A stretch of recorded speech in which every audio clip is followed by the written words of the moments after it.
Hi friends, வணக்கம். Welcome back to my channel. இன்றைக்கி நம்ம சேனலில் ரொம்பவே இன்ட்ரெஸ்டிங்கான ரொம்பவே உங்களுக்கு யூஸ்ஃபுல்லாக இருக்கக்கூடிய டிப்ஸ் தான் நான் ஷேர் பண்ணியிருக்கேன்.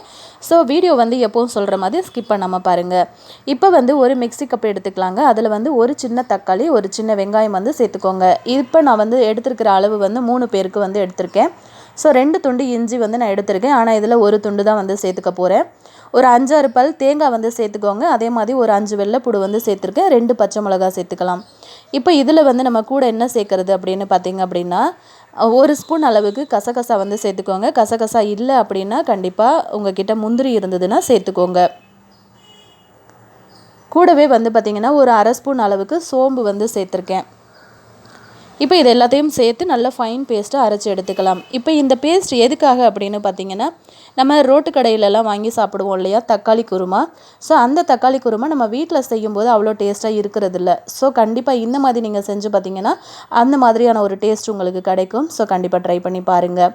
இப்போ பார்த்திங்க அப்படின்னா தாளிக்கிறதுக்கு ஒரு துண்டு கல்பாசி, 2 பிரிஞ்சி இலை, ஒரு ஏலக்காய், 2 துண்டு பட்டை, ஒரு சின்ன அன்னாசி பூ சொல்லுவோம்ல அது எடுத்திருக்கேன். ஒரு 3 கிராம்பு, ஒரு 1/2 ஸ்பூன் அளவுக்கு சோம்பு எடுத்திருக்கேன். இப்போ கடுகு போட்டு பொரிஞ்சதும் நம்ம இப்போ எடுத்து வச்சுருக்கிற மசாலாவை போட்டு பொரிய விட்டுருங்க. கூடவே ஒரு கைப்பிடி அளவுக்கு கருவேப்பிலை சேர்த்துக்கோங்க. அதுக்கப்புறம் ஒரு 15 சின்ன வெங்காயத்தை 2 பீஸாக கட் பண்ணியிருக்கேன்.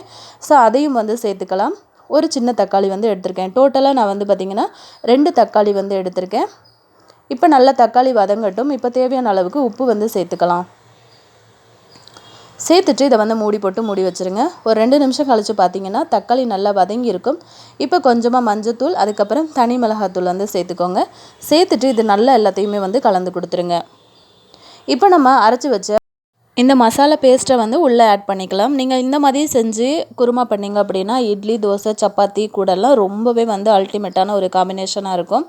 செம டேஸ்டியாக இருக்கும். கண்டிப்பாக ஒன்ஸ் நீங்கள் ட்ரை பண்ணிங்க அப்படின்னா திரும்ப திரும்ப நீங்கள் செஞ்சுட்டே இருப்பீங்க டிஃபனுக்கு.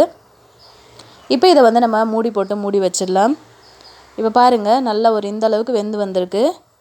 இப்போ நம்ம குழம்புக்கு தேவையான அளவுக்கு தண்ணி சேர்த்துக்கலாம். அதாவது நான் அந்த மிக்ஸி ஜார் மட்டும் அலசிட்டு அந்த தண்ணியை சேர்த்துருக்கேன். இப்போ குழம்புக்கு தேவையான அளவுக்கு உப்பு பத்தலை அப்படின்றதுனால நான் திரும்ப சேர்த்துருக்கேன். இப்போ நம்ம மூடி அதாவது நான் இன்றைக்கி குக்கரில் தான் செஞ்சுருக்கேன். ஒரு 2 விசில் விட்டுருக்கேன். ஸோ விசில் வந்ததுக்கப்புறமா குக்கரை ஓப்பன் பண்ணிக்கோங்க. இப்போ பார்த்திங்க அப்படின்னா நம்மளோட தக்காளி குருமா செம்ம டேஸ்டியாக ரெடி ஆகிடுச்சு. இப்போ தேவையான அளவுக்கு கொத்தமல்லி இலை சேர்த்துட்டு சர்வ் பண்ணிக்கலாம். உங்கள்கிட்ட முந்திரி இல்லை அப்படின்னா, கசகசாவும் இல்லைன்னா 1 ஸ்பூன் அளவுக்கு பொட்டுக்கடலை சேர்த்துக்கோங்க. இப்போ பாருங்கள் இந்த மாதிரி இட்லி, தோசை, இடியாப்பத்துக்கு, அதுக்கப்புறம் சப்பாத்திக்கெல்லாம் செமையான ஒரு காம்பினேஷனாக இருக்கும். ரோட் சைடில் நம்ம வாங்கி சாப்பிட்ற குருமா மாதிரி அவ்வளோ டேஸ்டியாக இருக்கும். கண்டிப்பாக ட்ரை பண்ணி பாருங்கள். நான் இன்றைக்கி சொன்னது 3 பேருக்கான அளவு. கண்டிப்பாக இதே அளவுகளோடு நீங்களும் செஞ்சு பார்த்துட்டு அதோட டேஸ்ட் எப்படி இருந்துச்சு அப்படின்னு மறக்காமல் கீழே இருக்க கமெண்ட் செக்ஷனில் சொல்லுங்கள். இப்போ நம்ம அடுத்த டிப் என்ன அப்படின்னு பார்த்துடலாம். இந்த மாதிரி நம்ம வீட்டில் காரக்குழம்பெல்லாம் வைப்போம் இல்லையா, அந்த டைமில் உப்பு, புளி, காரம் இந்த மாதிரி ஏதாச்சும் அதிகமாகிடுச்சு அப்படின்னாலும் சரி, அப்படி இல்லை நார்மலாக நீங்கள் வைக்கும்போதும் இந்த மாதிரி ஒரு வெள்ளைத்துண்டை நீங்கள் சேர்த்துக்கோங்க. குழம்புல இருக்கிற உப்பு, காரம், புளி எல்லாமே உங்களுக்கு கரெக்டாக ஆகிடும். அதே சமயத்தில் குழம்பு அவ்வளோ அட்டகாசமாக ரொம்ப டேஸ்டியாக இருக்கும். கண்டிப்பாக இந்த டிப்பு ஃபாலோ பண்ணி பாருங்கள். சில சமயங்களில் நம்ம பால் கொதிக்க வைக்கும்போது நம்ம மறந்துடுவோம். ஸோ ஏதாச்சும் வேலையில் இதை மறந்து அப்படியே விட்டுருவோம். பால் பொங்கி அடுப்பெல்லாம் வீணாயிடும். இந்த மாதிரி உட்டலான கரண்டி எதுனா இருக்கும் இல்லையா, ஸோ அது மாதிரி வச்சுட்டிங்க அப்படின்னா உங்களுக்கு பால் பொங்கி மேலே கொட்டவே கொட்டாது. ஸோ கண்டிப்பாக ட்ரை பண்ணி பாருங்கள். இப்போ பெய்கிற மழைக்கு பார்த்திங்க அப்படின்னா நல்ல சூப்பரான ஒரு சுக்கு மல்லி காஃபி குடித்தா எப்படி இருக்கும். ஸோ கண்டிப்பாக இதை ட்ரை பண்ணி பாருங்கள். உடம்புக்கு ரொம்பவே ஹெல்த்தியான ஒரு காஃபி அப்படின்னே சொல்லலாம். நான் ஒரு துண்டு அளவுக்கு சுக்கு எடுத்துகிட்டு நல்லா தோல் சீவி இந்த மாதிரி சின்ன சின்ன பீசஸாக கத்தியில் கட் பண்ணி வச்சுருக்கேன். ஒரு 5 மிளகு எடுத்திருக்கேன். கூடவே ஒரு சின்ன துண்டு ஏலக்காய், 2 ஸ்பூன் அளவுக்கு மல்லி எடுத்திருக்கேன். இப்போ இது எல்லாத்தையும் சேர்த்து ஒரு மிக்ஸி ஜாரில் அரைச்சி எடுத்துக்கலாம். உங்களுக்கு பட்டை, லவங்கம் பிடிச்சது அப்படின்னா அதுவும் ஒன்று ஒன்று சேர்த்துக்கோங்க. இப்போ முழு துண்டு சுக்கா நம்ம சேர்க்க முடியாது இல்லையா, மிக்ஸி கப்பு சீக்கிரத்தில் கெட்டு போயிடும். அதனால் இந்த மாதிரி சின்ன சின்ன பீசஸாக நல்லா நீங்கள் கட் பண்ணிவிட்டு சேர்த்து அரைச்சி எடுத்துக்கோங்க. இப்போ இந்த டம்ளரில் 1.25 டம்ளர் அளவுக்கு நான் தண்ணி எடுத்திருக்கேன். அடுப்பில் லைட்டாக தண்ணி சூடாகும்போது நம்ம அரைச்சி வச்ச பொடியை அப்படியே சேர்த்துக்கலாம். இது 2 பேருக்கான அளவு அப்படிங்கிறதுனால இது கொஞ்சம் நல்லா சுண்டி வரட்டும். இப்போ இந்த நம்ம சேர்த்த பொடியில் இருக்கிற சாறு எல்லாமே நல்ல அந்த ஃப்ளேவர் எல்லாமே இறங்கி நல்ல ஒரு வாசமாக இருக்குது. இப்போ 3 ஸ்பூன் அளவுக்கு நான் வந்து பனங்கற்கண்டு வந்து சேர்த்துருக்கேன். பனங்கற்கண்டு நார்மலாக சளிக்கு நல்லது அப்படின்னு சொல்லுவாங்க. அதே சமயத்தில் இப்போ இருக்கிற இந்த மழை காலத்தில் குழந்தைங்களுக்கும் சரி பெரியவங்களுக்கும் சரி இந்த மாதிரி சுக்குமல்லி காஃபி ரெகுலராகவே எடுத்துக்கலாம். ரொம்பவே உடம்புக்கு நல்லது. ஜீரண கோளாறுலாம் இருந்ததுன்னா சீக்கிரத்தில் சரியாயிடும். போன டிப்பு வீடியோவில் ஒரு மசாலா டீயும் போட்டிருக்கேன், செக் பண்ணுங்கள். மழை டைமில் நம்ம அஞ்சரை பெட்டியில் போட்டு வச்சுருக்கிற குட்டி குட்டி கிராசரி ஐட்டம்லாம் சீக்கிரமாக நமத்து போன மாதிரி ஆகிடும். ஒரு மாதிரி ஃபங்கஸ் வர ஆரம்பிக்கும். அதனால் இந்த மாதிரி ஒரு கடாயை அடுப்பில் வச்சு சூடு பண்ணிவிட்டு இந்த மாதிரி எல்லாத்தையுமே வறுத்துட்டு அதுக்கப்புறம் ஆற வச்சு நீங்கள் வந்து டப்பாவில் போட்டு வச்சுட்டிங்கன்னா உங்களுக்கு ரொம்ப நாளுக்கு பூஞ்சனம் பிடிக்காமல் அதே சமயத்தில் நமத்து போகாமல் இருக்கும். ஸோ கண்டிப்பாக ட்ரை பண்ணி பாருங்கள். இப்போ நம்ம அடுத்த டிப்பு என்ன அப்படின்னு பார்க்கலாம். இந்த மாதிரி ஒரு 10 பல்லு சின்ன வெங்காயத்தை நான் வந்து உரித்து எடுத்து வச்சுருக்கேன். இது வந்து நான் எதுக்கு சேர்க்க போகிறேன் அப்படின்னு பார்த்தீங்கன்னா மீன் குழம்புல வந்து சேர்த்துக்க போகிறேன். இதை வந்து இந்த சின்ன வெங்காயத்தை ஒன்றும் பாதியுமாக நசுக்கி எடுத்துக்கோங்க. எடுத்துட்டு நம்ம மீன் குழம்பு அடுப்பில் இருந்து இறக்குறதுக்கு ஒரு 5 நிமிஷம் இருக்கும்போது இந்த நம்ம நசுக்கி எடுத்த சின்ன வெங்காயத்தை அதாவது அந்த குழம்புக்குள்ளே சேர்த்துட்டு நல்லா சிம்மில் ஒரு 5 நிமிஷம் அப்படியே விட்டுருங்க. இந்த மாதிரி செய்கிறதுனால ரொம்ப ரொம்ப டேஸ்டியாக இருக்கும் உங்களோட மீன் குழம்பு. இதுக்கு வந்து நீங்கள் பெரிய வெங்காயம் சேர்க்கக்கூடாது. நீங்கள் வந்து தாளிக்கும் போது வேணும்னா பெரிய வெங்காயம் சேர்த்துக்கலாம். ஃபைனலாக இந்த மாதிரி செய்யும்போது கொஞ்சமாக சின்ன வெங்காயத்தை இந்த மாதிரி நசுக்கிட்டு சேர்த்திங்க அப்படின்னா உங்களோட மீன் குழம்பு வந்து வேறு லெவல் டேஸ்ட்டில் இருக்கும். ட்ரை பண்ணிங்க அப்படின்னா என்கிட்ட ஷேர் பண்ணிக்கோங்க. இப்போ நம்ம அடுத்த டிப் என்னென்னு பார்க்கலாம். இந்த மாதிரி நம்ம வீட்டில் சிக்கன் மட்டன்லாம் செய்வோம் இல்லையா, அந்த மாதிரி செய்கிற டைமில் நீங்கள் அடுப்பு ஆஃப் பண்ணிவிட்டு இறக்குனதுக்கு அப்புறமா ஒரு அரை மூடி அளவுக்கு எலுமிச்சம்பழத்தை வந்து நல்லா பிழிஞ்சு அதில் சேர்த்துருங்க. இந்த மாதிரி சேர்க்கும்போது வந்து பார்த்திங்க அப்படின்னா அதோட டேஸ்ட் வந்து வேறு லெவலில் இருக்கும். கண்டிப்பாக ரொம்ப ரொம்ப சூப்பராக இருக்குங்க. நான் ரெகுலராகவே வீட்டில் செய்கிறது தான். இந்த டிப்பு வந்து எனக்கு எங்கள் அம்மா சொல்லி தந்தாங்க. எப்போவுமே அவங்க சிக்கன் மட்டன் குழம்பெல்லாம் செஞ்சதுக்கப்புறம் இந்த மாதிரி அரை மூடி அளவுக்கு எலுமிச்சம்பழம் வந்து சேர்ப்பாங்க. குழம்பு வந்து அவ்வளோ டேஸ்டியாக இருக்கும். கண்டிப்பாக நீங்களும் ட்ரை பண்ணிங்க அப்படின்னா கண்டிப்பாக என்கிட்ட வந்து ஷேர் பண்ணிக்கோங்க. இப்போ நம்ம அடுத்த டிப்பு என்ன அப்படின்னு பார்க்கலாம். நம்ம இட்லி எல்லாம் ஊற்றும் போது சில சமயம் வந்து பார்த்திங்க அப்படின்னா மாவில் அதாவது இட்லி வந்து ஒரு மாதிரி பிசுபிசுப்பு தன்மையாக இருக்கும். அந்த மாதிரி ஆகாமல் இருக்கிறதுக்காக ஒரு குழிக்கரண்டி அளவுக்கு நல்லெண்ணெய் வந்து நம்ம சேர்த்துக்கலாம். நல்லெண்ணெய் வந்து நீங்கள் சேர்த்து செய்யும்போது உங்களோட இட்லி வந்து பார்த்திங்க அப்படின்னா ஒட்டாமல் பிசுபிசுன்னு இல்லாமல் உங்களுக்கு நல்ல சாஃப்டாக பஞ்சு போல் இருக்கும். இது வந்து நான் நைட்டு வந்து எடுத்து வச்ச தோசை மாவு, அதாவது இட்லி மாவு. நம்ம கிரைண்டர் ஆட்டிட்டு வந்து தண்ணி கழுவி எடுப்போம் இல்லையா, அந்த தண்ணியை வந்து வேறு ஒரு கிண்ணத்தில் வந்து ஊற்றி வச்சுருந்தேன். இப்போ வந்து நம்ம இட்லி மாவுக்கு தேவையான அளவுக்கு உப்பு சேர்த்து கலந்துக்கலாம்.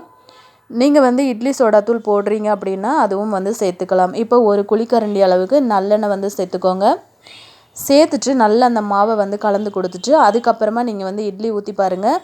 உங்களோட இட்லி வந்து பிசுபிசுப்பு தன்மை இல்லாமல் உங்களுக்கு வந்து ரொம்பவே நல்லா வரும். ட்ரை பண்ணி பார்த்துட்டு இதுவும் வந்து கரெக்டாக வந்துச்சா எப்படி இருந்தது அப்படின்றத என்கிட்ட வந்து ஷேர் பண்ணிக்கோங்க. நல்ல சாஃப்டாக பஞ்சு போல் இருக்கும் உங்களோட இட்லி. ஸோ இந்த டிப்பு வந்து ரொம்பவே யூஸ்ஃபுல்லான ஒரு டிப்பு அப்படின்னு நினைக்கிறேன். ஸோ ஆல்ரெடி நம்ம சேனலில் இட்லி மாவு எப்படி அரைக்கிறது அப்படிங்கிற ரெசிபியும் நான் வந்து ஷேர் பண்ணியிருக்கேன். ஸோ இட்லி வந்து பார்த்திங்க அப்படின்னா பாருங்கள் எப்படி நல்லா பஞ்சு போல் பிஞ்சு வருது அப்படின்ட்டு, ஒட்டவே இல்லை. ஸோ கண்டிப்பாக இந்த டிப்பை வந்து ஃபாலோ பண்ணி பாருங்கள். இப்போ நம்ம அடுத்த டிப்பு என்னென்னு பார்க்கலாம். இப்போ ஒரு மிக்ஸி கப் எடுத்துக்கோங்க. அதில் 1 கப் அளவுக்கு ரவை சேர்த்துக்கோங்க. சின்ன ரவை தான் நான் சேர்த்துருக்கேன். இதை வந்து மிக்ஸியை வந்து ஒரு சுற்றி எடுத்துகிட்டு வந்துடலாம். பாருங்கள் நல்லா நைஸாக இந்த மாதிரி வந்து அரைச்சி எடுத்துகிட்டு வந்துடுங்க. இதை வந்து ஒரு பவுலில் வந்து மாற்றிக்கலாம். ரொம்ப ரொம்ப டேஸ்ட்டாக இருக்குங்க இந்த பிரேக்ஃபாஸ்ட் ரெசிபி. கூடவே வந்து ஒரு உருளைக்கிழங்கு வந்து வேக வச்சு எடுத்திருக்கேன். 1 கப் அளவுக்கு, சின்ன கப்பில் 1 கப் அளவுக்கு தயிர் எடுத்திருக்கேன். இது ரெண்டுத்தையும் வந்து நல்லா ஃபைன் பேஸ்ட்டாக இந்த மாதிரி அரைச்சி எடுத்துகிட்டு வந்துடுங்க. இப்போ நம்ம ஒரு கடாய் அடுப்பில் வச்சுட்டு கொஞ்சமாக ஆயில் ஊற்றிட்டு கொஞ்சம் சீரகத்தை வந்து கசக்கிட்டு சேர்த்துக்கோங்க. காரத்துக்கு 2 துண்டு பச்சை மிளகா சேர்த்துருக்கேன். அதுக்கப்புறம் ஒரு அரை கப் அளவுக்கு குடமிளகா, ஒரு அரை கப் அளவுக்கு பீன்ஸு, ஒரு அரை கப் அளவுக்கு துருவின கேரட்டு, 1 கப் அளவுக்கு சின்ன வெங்காயம் வந்து இந்த மாதிரி கட் பண்ணி எடுத்திருக்கேன். இது எல்லாத்தையுமே வந்து சேர்த்துட்டு நல்லா வதக்கி விட்டுருங்க. இது ரொம்ப நேரம்லாம் வதங்க தேவையில்ல. ஜஸ்ட்டு ஒரு 5 நிமிஷம் நீங்கள் வதக்கி விட்டிங்கன்னா போதும். கொஞ்சம் நம்ம சாப்பிடும்போது நல்லா பாதி கடிப்படுற மாதிரி இருக்கும்போது நல்லா இருக்கும் அதோட டேஸ்ட்டு. இப்போ கொஞ்சமாக மஞ்சத்தூள் சேர்த்துக்கலாம், கொஞ்சமாக உப்பு சேர்த்துக்கலாம், உங்களுக்கு தேவையான அளவுக்கு சேர்த்துக்கோங்க. சேர்த்துட்டு நல்லா இதை வந்து கலந்து கொடுத்துருங்க. நல்ல மசாலா வந்து எல்லாம் மிக்ஸ் ஆனதுக்கப்புறமா நம்ம இதை வந்து இறக்கிடலாம். இப்போ மசாலா வந்து ரெடி ஆகிடுச்சு. இப்போ நம்ம எடுத்து வச்சுருந்தோம் இல்லையா ரவை, அதை வந்து ஒரு பவுலில் மாற்றணும்ல, அதில் கொஞ்சமாக வந்து தண்ணி சேர்த்துக்கோங்க. ரவை வந்து கட்டிப்படுற மாதிரி இருக்கும். நல்லா அதை உடச்சி விட்டுட்டு கொஞ்சமாக தண்ணி சேர்த்து இந்த மாதிரி கலந்துக்கோங்க. தோசை மாவோட தோசை மாவு நம்ம எந்த மாதிரி கலப்போமோ அதே மாதிரி கலந்துக்கோங்க. இப்போ கூட வந்து 2 ஸ்பூன் அளவுக்கு நான் வந்து மைதா சேர்த்துருக்கேன். மைதா சேர்த்துட்டு நல்லா அந்த மாதிரி தோசை மாவோட பதத்துக்கு கரைச்சி எடுத்துடலாம். இப்போ வந்து உருளைக்கிழங்கு தயிர் நம்ம அரைச்சி வச்சுருந்தோம் இல்லையா, அதையும் வந்து இந்த ரவை மாவில் வந்து கலந்துடலாம். கலந்துட்டு இதை நல்லா அந்த மாதிரி மிக்ஸ் பண்ணி கொடுத்துருங்க. இப்போ நம்ம மசாலா ரெடி பண்ணி வச்சுருக்கோம்ல, அதை சேர்த்துக்க போகிறோம். இந்த டைமில் உங்களுக்கு உப்பு பத்தலைன்னா அதுவும் வந்து சேர்த்துக்கோங்க. இப்போ நம்ம ரெடி பண்ணி வச்ச மசாலா பேஸ்ட்டை, அதாவது இந்த காய்கறி மசாலா இருக்கு இல்லையா, அதை வந்து சேர்த்துக்கலாம். சேர்த்துட்டு நல்லா அதை வந்து கலந்து கொடுத்துருங்க. கூடவே வந்து நல்லா ஃப்ரெஷ்ஷாக 1 கப் அளவுக்கு கருவேப்பிலை வந்து கொத்தமல்லி சேர்த்துருக்கேன். சேர்த்துட்டு நல்லா அந்த மாதிரி கலந்து கொடுத்ததுக்கு அப்புறமா நம்மளோட பேட்டர் வந்து சூப்பராக ரெடி ஆகிடுச்சு. இது வந்து நீங்கள் காலையில் டிஃபனுக்கும் பண்ணிக்கலாம், நைட்டு டின்னருக்கும் பண்ணலாம். இப்போ ஒரு தவா சூடு பண்ணிவிட்டு நம்ம இதை வந்து இப்படியே ஊற்றிக்கலாம். நீங்கள் தோசை மாதிரி வேணும்னாலும் நல்லா விரித்து ஊற்றலாம். நான் இன்றைக்கி அடை மாதிரி ஊற்றுறதுனால அப்படியே ஊற்றிட்டு அப்படியே விட்டுட்டேன்.